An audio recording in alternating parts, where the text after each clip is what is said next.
దేవుడేంటో తాను అబ్రాహాముకు తెలియపరచుకోకపోతే అబ్రాహాం వల్ల కాదు దేవుణ్ణి తెలుసుకుని లేదా దేవుణ్ణి కనుగొనడం. మోషేకు దేవుని స్వభావం వెల్లడి చేసుకోకపోతే దేవుని స్వభావం ఏంటో మనుషులకు అర్థమయ్యేది కాదు.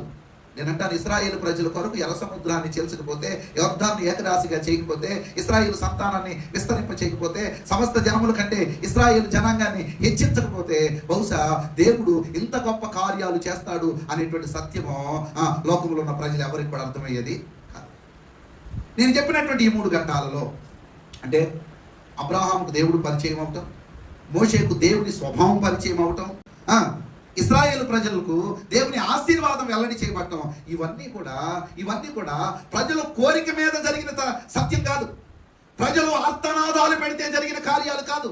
లేదా ప్రజలు ఆయన కనుగొనటానికి లేదా ఆయన్ను తెలుసుకునే ప్రయత్నం చేసినందువలన ఆయన గురించి తాను వెల్లడి చేసుకోలేదు. కానీ గుర్తుపెట్టుకోండి, మనుషులు అడగక మునిపే, మనుషులు ఆయనను శోధించక మునిపే కదా, మనుషులు ఆయన కనుగొనాలనేటువంటి ప్రయత్నం చేయకముందే దేవుడే మానవులకి అనగా మనుషులమైన మనందరికీ తనను తాను ఏం చేసుకున్నాడంట, వెల్లడి చేసుకున్నాడు.